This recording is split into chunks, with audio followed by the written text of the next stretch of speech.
All right, Coach. Talk a little bit about the season thus far. You guys have been on a pretty good streak. You guys have been playing pretty well. A little bit about the first part of the season, how it's been.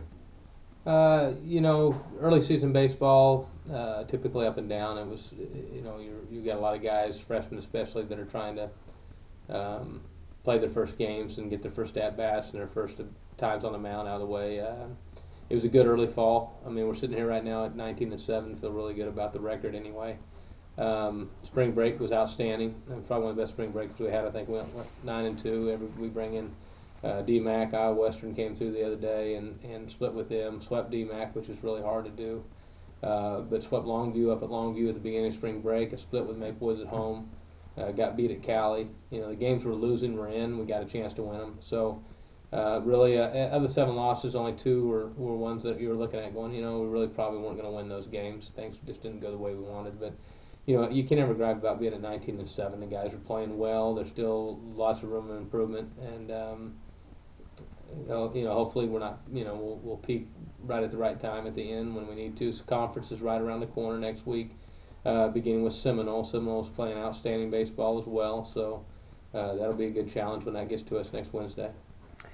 Uh, how would you assess your pitching thus far?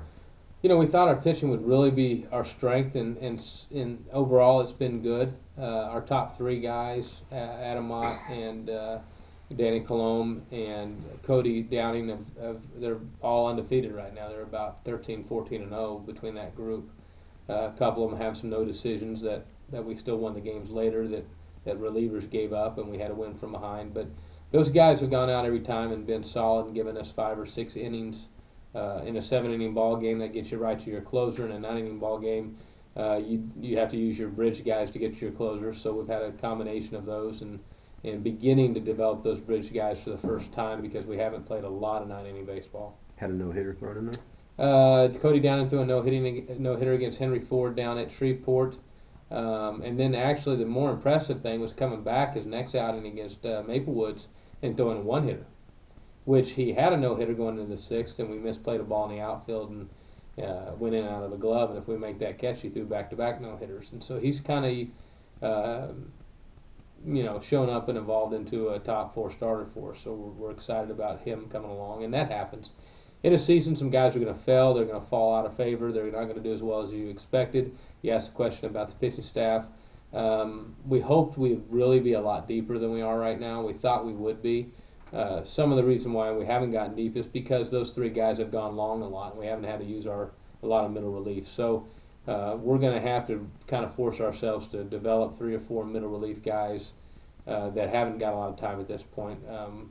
We haven't got to a 4th starter. Evan Mott right now has kind of been our guy at the 4th spot. He's struggled a little bit. Not that he doesn't have good stuff, but it's kind of one of those bad luck guys. When he goes out there, we make errors. When he goes, it's kind of like your snake bit type feel to him right now, and we're trying to get through that with him. And he's as good as any of those top 3 guys. He just hadn't had the luck, and we all know that in the back of your mind, you got to get that clear too, because you're always thinking, when's the bad time going to happen? And it's really hard to get an 18, 19-year-old young man to put that behind him and not let that karma stick around.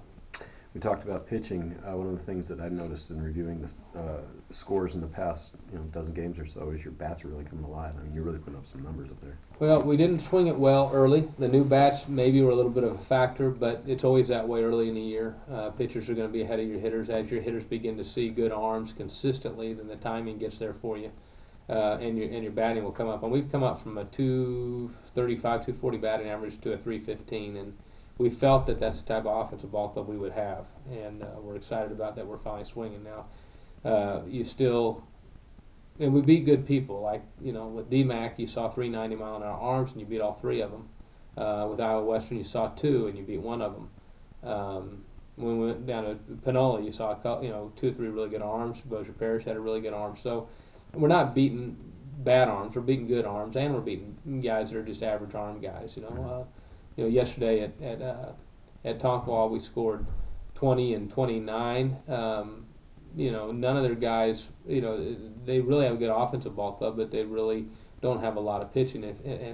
If you don't pitch well against us, we're gonna hit the ball. Yeah, that's the type of offensive group we think we have. Is that if you're going to be average, we're going to hurt you. Yeah. If you're going to be good, we're going to hurt you in spots because nobody can be good all day most of the time. So. Offense has been outstanding. We've scored a lot of runs in the last 10 days, and the baseball is, we can walk out there tomorrow against Maple Woods and they can throw 2 no-hitters at us. That's the nature of the sport, and we respect it enough to know that that's a possibility. So Talk a little bit about Maple Woods in your next few games. Maple Woods doubleheader tomorrow, then Crowder a single on Saturday. Trying to get these guys a little bit of a breath because that was a long break. We played a lot of baseball. Guys are worn out. We kind of hit that. Kind of a battle-weary ball club type feel. Where are you in your now. rotation going into Maple Woods? Maple Woods going to see our 1 and 2, and then actually our 2 and 3, and then Crowder will see our number 1, and then we'll be able to stack our 1 and 4 on Crowder on Saturday, and we'll have our best relievers all the way through it. And then we have Tonkawa here on Tuesday, and then we start conference on Wednesday. So, Tonkawa is going to have to be a game. That we score a lot of runs to win again because there's going to be some guys throwing those innings that aren't real proven guys. Now, King really threw well in game 2. Obviously, you beat them 20-19. You're not pitching real good either, or they're really swinging the bat well.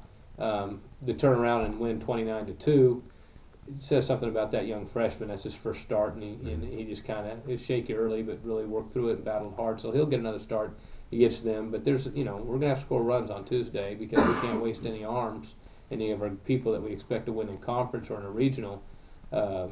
Right now, at this point in the season, we can't throw them on Tuesday. You got to save them for Wednesday and Saturday in that conference. What kind of team is Maple Woods? Very good offensively. Their top 2 arms are outstanding.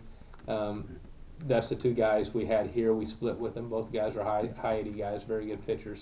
They turned around and went down to Connors, and it was a slugfest down there. I guess they don't have a lot of pitching depth after those 2 guys. Hopefully we don't get those guys again, but I suspect we might. They're a good offensive ball club. And Crowder? Crowder coming off of a World Series trip last year. They've got some games before and some games after. They'll be Johnny Allstaff in it, just like we probably will a little bit on Saturday, and there's no way to really predict what will happen. I mean, they beat us opening day at their place. That was one of the games we really just never even showed up to hit. Right. We're a lot better ball club now. We kind of want to get even with them because that may be a team we see in a super regional. So. Yeah.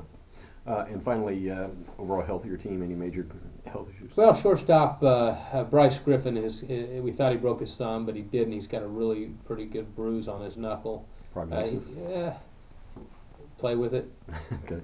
Play with it. You're going to hurt the rest of the year. Even if you take a week or 2 off, and you jam it again, it's going to go right back to where it is. So he's going to play through? It looks like it. That's if we have an Achilles heel, it's going to be shortstop right now.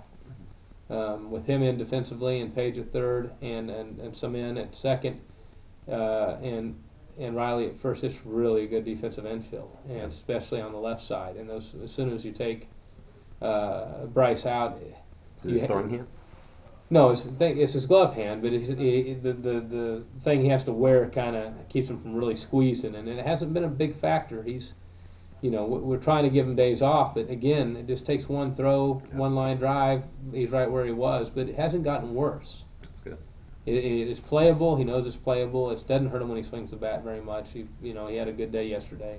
Any other major health issues? Not really. We still have some guys like Jared White and Trevor Bowden coming off of arm surgeries, and Culp, pitchers that are are not 100% yet. But other than that, really, they're Joseph Paler, an outfielder for us, has got a bum toe, and he's a good runner, and he's we've got we're really good in the outfield. That's the thing about us. We can handle some losses there, but really right now we're, other than kind of hitting that mid-season, we're all a little bit tired, and your pitching staff is kind of getting through their 4th and 5th starts.